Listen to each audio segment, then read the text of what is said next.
अरे राम राम राम राम राम, कितने जोर की बारिश हो रहा है। 2 दिनों से ये बारिश रुकने की नाम ही नहीं ले रहा है। मुझे लगता है अब जल्दी ही छत से पानी टपकने लगेगी।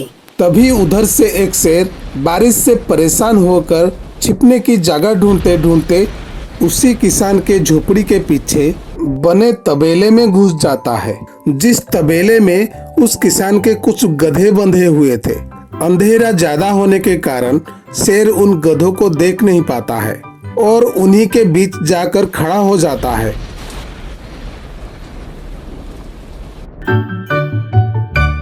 हाँ, यहाँ से तो कोई मनुष्य की आवाज आ रही है। चलो, मैं चुपचाप यहाँ पे बैठा रहता हूँ। जब ये मनुष्य मेरे करीब आ जाएगा मैं उसको खा जाऊंगा।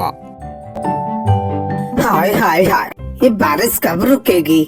ऊपर से ये टपका भी आ गया है। मैं क्या करूं? इस टपका से कैसे बचूं? इतना तो डर मुझे शेर और बाघ से भी नहीं लगता है जितना ये टपके से लगता है। अरे, ये टपका कौन है? मुझे लगता है ये टपका मेरे से भी ज्यादा खतरनाक है। तभी तो ये आदमी शेर और बाघ से ज्यादा इस टपके से डर रहा है। चलो जल्दी से मैं यहाँ से निकल लेता हूँ, नहीं तो टपके ने देख लिया तो मेरा खैर नहीं। ओहो, अब मैं ये टपके से कैसे बचूं? चलो जल्दी से मैं अपनी मौसी के घर चला जाता हूँ।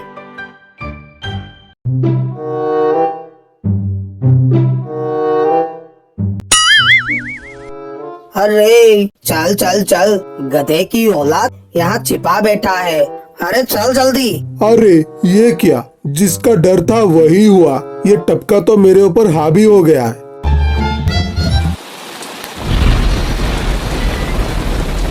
कैसे बचूं? कैसे बचूं? कैसे बचूं? ये टपका से मैं कैसे बचूं?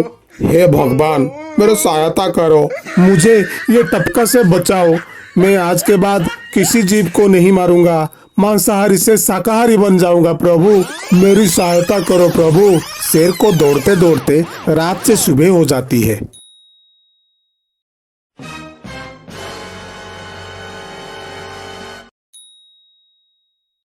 अरे देखो देखो, ये तो शेर की सवारी कर रहा है। अरे हाँ, ये तो सच में शेर की सवारी कर रहा है। इसे तो डर भी नहीं लगता है। अरे उधर तो देखो जरा, ये आदमी कितना बहादुर है। ये आदमी शेर की सवारी कर रहा है। अरे हमारे तो शेर को देखते ही धोती आगे से गीली और पीछे से पीली हो जाती है। ये गांव के लोग भी ना पागल हो गए हैं। एक गधे को से। अरे बाप रे, ये तो सच में एक शेर है। हे भगवान, मुझे रक्षा करो, ये शेर तो मुझे खा ही जाएगा। हे हरि राम कृष्ण जगन्नाथ प्रेमानंदे, ये क्या हुआ? इस शेर से मैं कैसे बचूं? अरे ये तो बरगद का पेड़ है, यही अच्छा मौका है। मैं इसकी जड़ को पकड़ के पेड़ के ऊपर चढ़ जाता हूँ।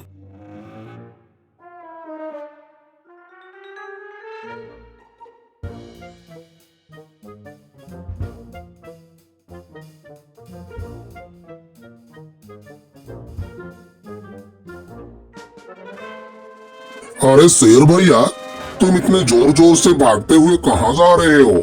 आप तो बहुत डरे हुए लग रहे हो। आप तो जंगल की राजा हो, आपको किसकी भय है? टपका वो मेरी जान के पीछे पड़ा हुआ है। अरे शेर भैया, जरा मुझे बताए वो टपका है कहाँ? अरे भालू भैया, वो टपका मेरे पेट से उतरकर उस बरगद की पेड़ के ऊपर चढ़ गया है। उसने मुझे रात भर खूब दौड़ाया भालू भाई। भगवान का शुक्र है जो मैं बच गया। चलो शेर राजा, मुझे उस टपके के पास ले चलो, जरा मैं भी तो देखूं आखिर ये टपका है कौन। अरे भालू भैया, बड़ी मुश्किल से तो मेरी जान बची है। मैं अब मेरे जान को जोखिम में नहीं डाल सकता। तुमको जाना है तो जाओ। अच्छा, ठीक है शेर राजा, आप यहीं रुको, मैं अभी बरगद के पेड़ पर देख के आता हूँ, आखिर ये टपका है कौन। हाँ, जाओ जाओ बच्चों, जब वो टपका तुम्हारे ऊपर हावी होगा तब पता चलेगा। अरे कहाँ है ये टपका? जिसने राजा जी का हवा टाइट कर दी। चलो इस पेड़ पर चढ़ के देखता हूँ।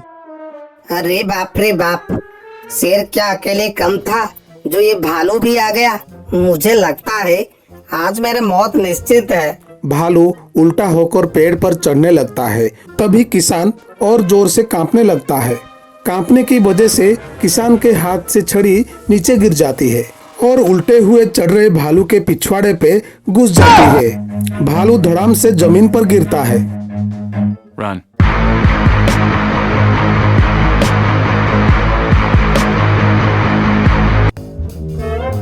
मुझे लगता है कि शेर और भालू दोनों भाग गए हैं। चलो अब जल्दी से यहाँ से निकल जाता हूँ। सारी राज्य में यही बात फैल गई कि दामू किसान बहुत बहादुर है कि वो शेर की सवारी कर लेता है।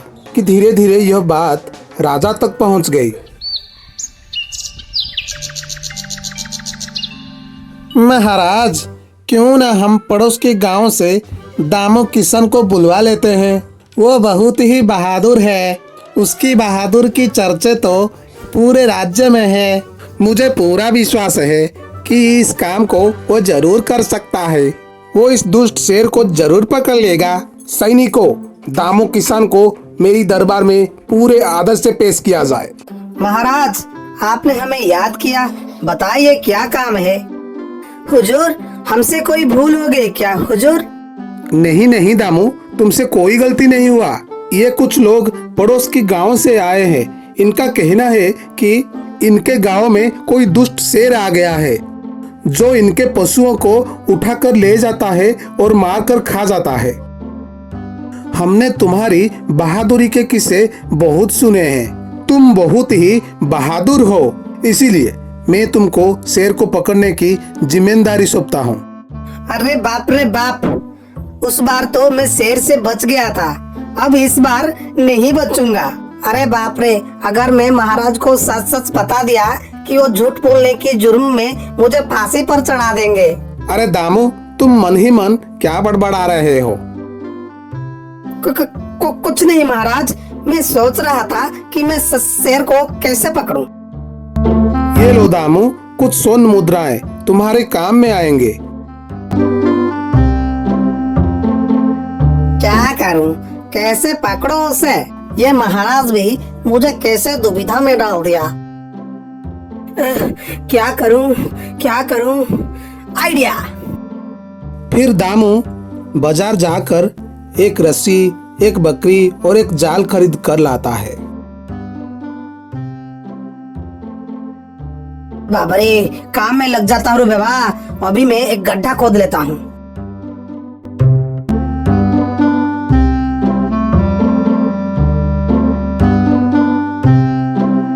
मेरा गड्ढा तो बन गया। चलो जल्दी से इस बकरी को रस्सी से बांध लेता हूँ। दामू ने बकरी को बांधकर गड्ढे में खड़ा कर दिया और जाल को लेकर पेड़ के डाल पर बैठ जाता है। थोड़ी ही देर बाद जब बकरी को भूख लगती है, वो चिल्लाने लगती है। अरे, ये तो बकरी के चिल्लाने की आवाज है, लेकिन ये आवाज आ कहां से रही है? आसपास तो कोई नहीं दिख रहा है। मुझे लगता है कि ये आवाज उस पेड़ से आ रही है। चलो चलकर देखता हूँ।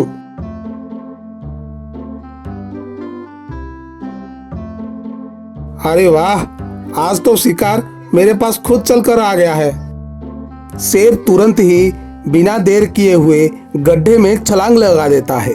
तभी तुरंत ही किसान ने बकरी को ऊपर ही खींच लेता है और जाल को गड्ढे के ऊपर गिरा देता है। शेर गड्ढे में ही फंस जाता है। यह देखकर पूरे लोग खुश हो जाते हैं।